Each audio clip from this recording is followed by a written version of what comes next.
Night Tree by Eve Bunting. Illustrated by Ted Rand. On the night before Christmas, we always go to find our tree. We bundle up so we're warm.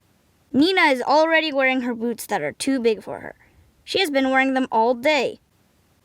Dad sets our box in the back of the truck with the rest of his stuff, and the four of us squish into the front seat. We drive through the bright Christmas streets to where the dark and quiet begin. Nina is almost asleep in Mom's lap when we stop. "Are we there?" I ask, and Dad says, "Yes," and rolls down the window so we can smell the tree smell. We scramble out. There are oaks growing here, and alder and maples that are bare now, and white in the moonshine. The pines and the spruces and the firs are green. This is called Luke's Forest, but Dad says it's not really a forest, just a nice forgotten place where our town ends. Dad goes first on the path between the trees carrying our box and a big red lantern. Mom and Nina go next, holding hands. I come last with the blanket. It hasn't snowed yet. It's so cold my breath hurts.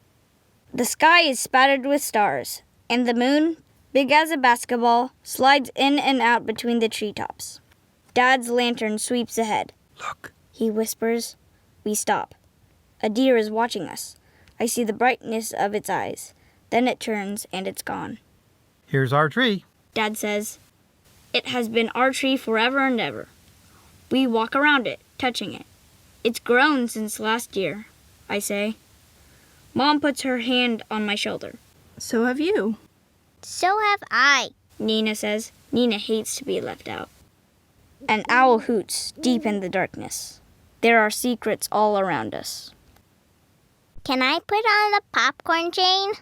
Nina asks. She hops up and down and right out of one of her boots.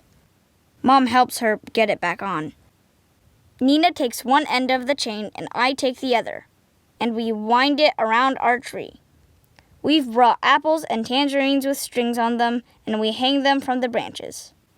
It's hard to hang string loops when you have gloves on, but it's too cold to take them off.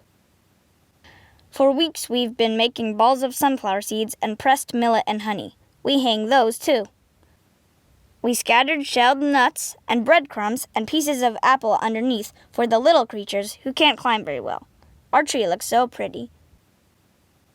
Mom says I should spread the blanket so we can sit and admire our tree. She has brought a thermos of hot chocolate. I take off my gloves and toast my hands around my warm cup. Dad turns off the lantern and we stay quiet, hoping some of the little animals will come while we're here, hoping the deer will come back, but it doesn't. "It's shy," Dad says. I'm shy too. Nina tells him. Before we leave, she and I get to choose a Christmas carol to sing. I choose, "O Come All Ye Faithful." Nina chooses, Old MacDonald had a farm. "That's not a Christmas song, silly," I tell her. But Mom says it's fine and a very nice song too. We sing fast because there are a lot of verses and it's getting colder.